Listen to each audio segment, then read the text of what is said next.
Hi, this is Yuan from Institute of Software Chinese Academy of Sciences.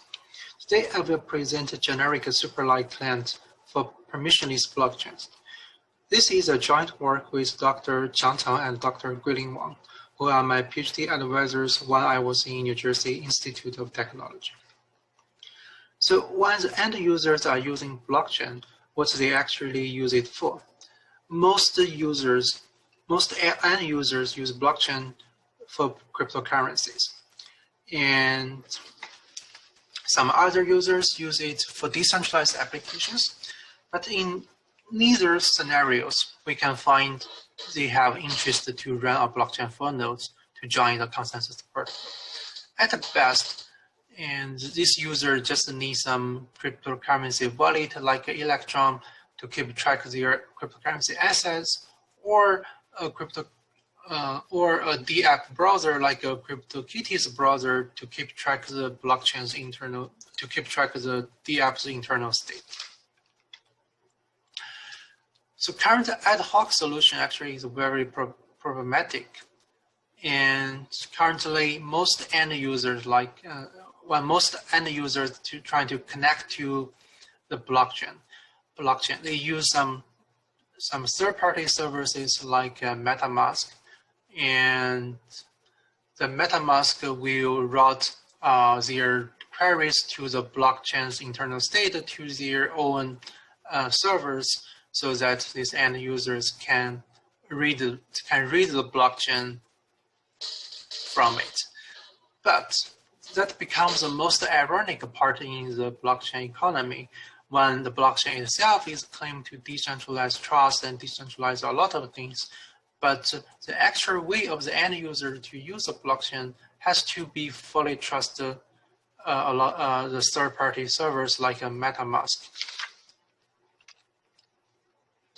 So what's a dream version of lightweight client in the blockchains? So firstly, it must keep the space very small, because we are talking about light client. So we need the space to be maybe constant and is independent to the growth of the blockchain. And we expect the blockchain can stay offline, and that means it does not have to keep online to run any tiny part of the consensus protocol. And third, we expect the protocol to be generic. That means when the light client to install the protocol for only one time, it can use the protocol for all kinds of consensus after that. And the fourth is that we need the security. That can be the most important factor as well, because we expect it can against the properly malicious relaying for node. There are some state-of-art solutions on this issue. And firstly, we have mailing light version for node. And the typical example is SPV client, which is proposed as early as Bitcoin by Satoshi Nakamoto. But essentially, this kind of proposals are just some lightweight funnels. So they essentially has to run part of the consensus. For example, in SPV client, the client has to download and verify all the proof works in the chain headers. And to mitigate this issue, we have a few proof of work specific results, like a proof of work, and also an improvement upon the POPOW, which we call the fly client. But all this only work for proof of work chains, and there is no support to the promising type of proof space consensus. So we can conclude that the dream version generic light client protocol remains an important open problem in the area.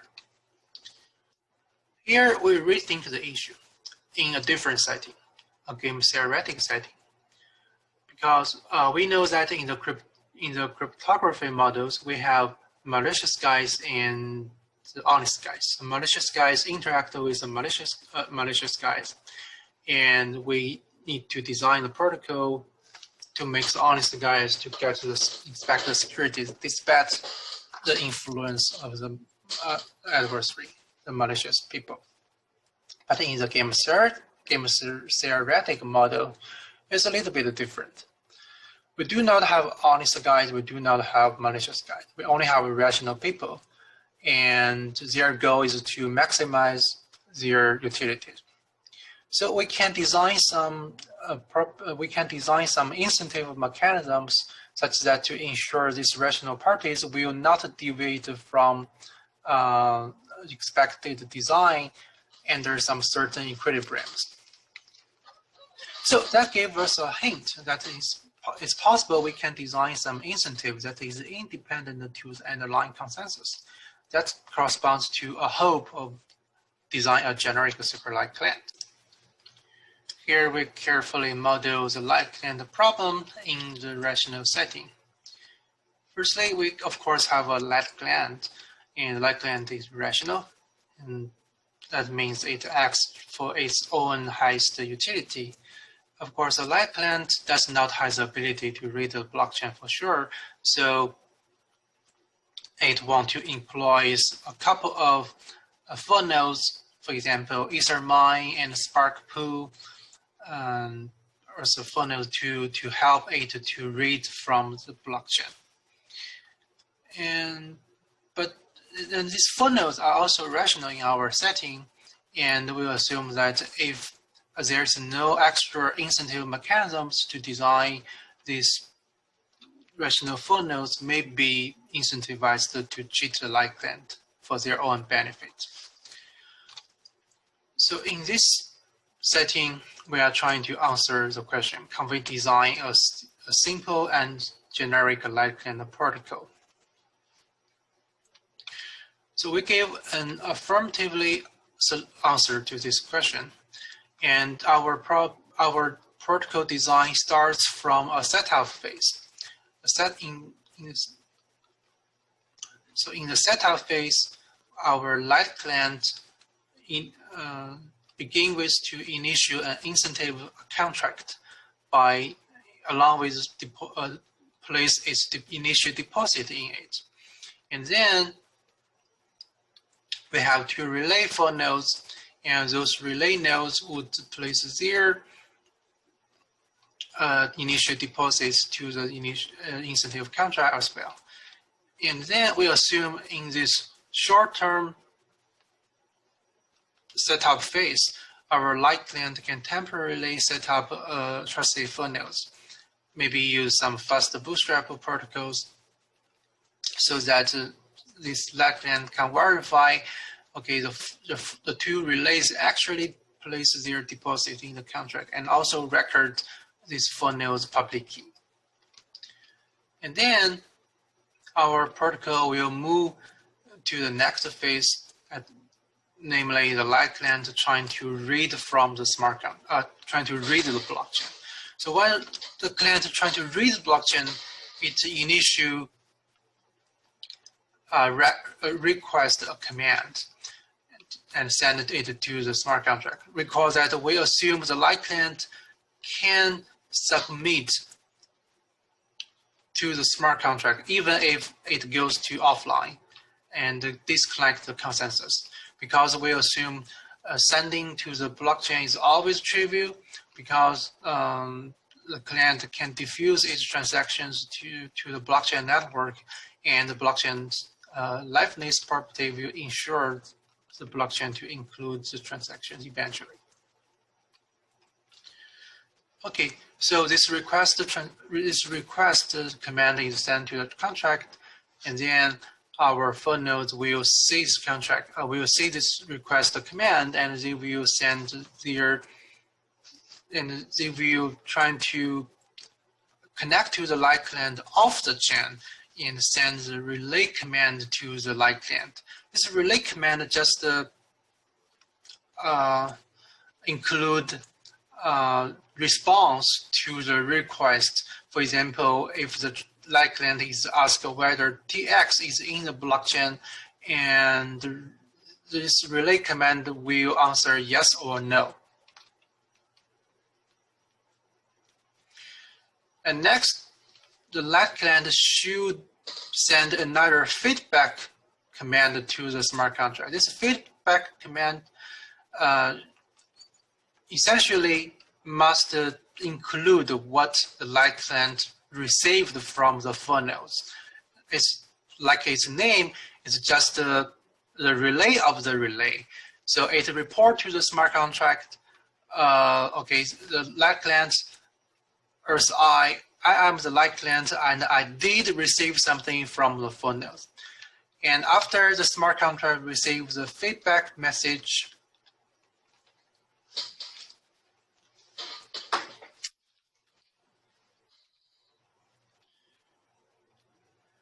it will, according to what it received from the feedback, trying to pay the light client and pay the funnels accordingly. Here we will clarify the incentive we use later. Okay, it's a very simple protocol, and let's check the game of this of the protocol of the reading the blockchain. This game begins with virtual party chance. The virtual party chance here is to capture the ground truth of the light client query about the blockchain. Recall that the light client may ask whether a transaction exists or not exists. So there could be two possibilities of the ground truth. One is the transaction does exist, and another is the transaction does not exist. So we use chance to capture this uncertainty. And after chance is moved, we have the funnels to move. And funnels can have two options. One is relay honestly, and one is cheat. And same, we have the second relay. It can relay the correct blockchain reading to the light client or cheat.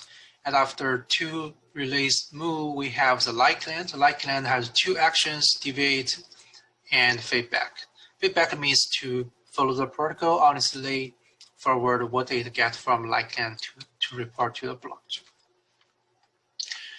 So after all, we can say, okay, if everything is well and all parties follow the protocol will terminate in T relay feedback or terminate in F relay feedback. But we have no idea why the protocol has to follow the protocol and not deviate. Actually, we have a couple of challenges to prevent the parties from deviating. The first challenge is that we know the funnels actually forward the blockchain readings to the rational client of the blockchain. That means the light client have no idea what's happening between these two parties. So of course, the rational light client can act a feedback action, and so to forward a chain reading, to report a chain reading to the contract correctly. But the light client can also deviate it from this action and to submit some modified chain reading to the contract and lie to the contract, okay, this is the chain reading I received from Fortnite. So how to deter this action corresponds to our first challenge. And our idea is pretty simple. Just to use digital signatures. That means when the phone node submits a chain reading to a light client, there must be a signature. And at the same time, we let the light client to place a deposit in the contract. So only after the light client forward a chain reading with a correct digital signature and the contract verify the signature, the contract will return the deposit to the light client. Otherwise, the light client would not get the deposit back. So that solution will help us a lot. And the result is, okay, and finally we can find all deviations is strictly dominated by feedback action. So we can remove the deviation from the game tree. So light client would not cheat anymore. But we still have the second challenge. The second challenge stems from the limitation of the contract itself. we know the contract can verify a so-called existence proof for transactions. That's just a block header, maybe plus a Merkle tree proof for transaction existence in the block header, and then the contract can verify the so-called existence proof. And if the proof fails the verification, and the contract can punish the forged proof. If they pass, a contract can revert the correct existing proof. But unfortunately, for non-existence of transactions, there is no such proof at all. And why this gives us issues? Let's check the game tree of the. Let's check the game tree more carefully. So that means the previous challenge means in the game tree, when the ground truth exists, that means the transaction does exist, and when the two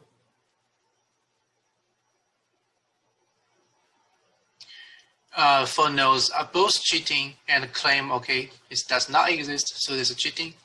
And in another case, when the transaction does not exist, and both for nodes are honest and they relay and they claim, okay, it does not exist. In this case, we will find the contract actually cannot distinguish them.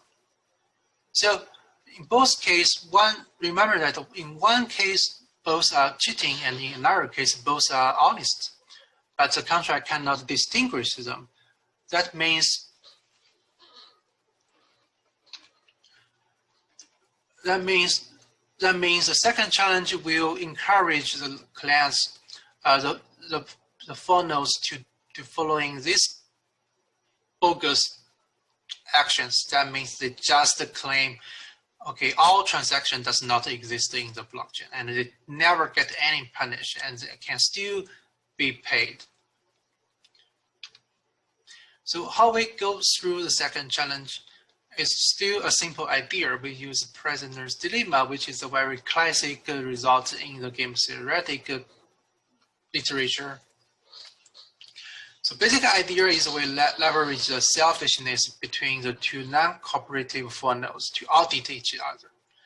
The basic idea is like, if someone claim a bogus claim of non-existence, though it is not provable, and the incentive contract cannot directly verify this bogus claim, but the other for nodes can actually raise a provable existence proof. And this proof can just be evidence that the bogus claim of non-existence is wrong. And we leverage this kind of property and design incentive mechanisms to encourage the two for nodes to audit each other. And after applying our solution, we will say, okay, all cheating of relay nodes are removed from the game tree. So the only left strategy of the for nodes is to be honest. Okay, put everything together, we will find in the whole game tree the rational light client, rational for nodes, all of their best strategies is just following the protocol. Because any deviation becomes irrational in our setting. So here is our security theorem. That is, no matter the transaction does exist or not, no party will deviate from the protocol. That's actually what we expect in the beginning in the rational world for the light client protocols. Okay, here, because due to the time limit, I will only introduce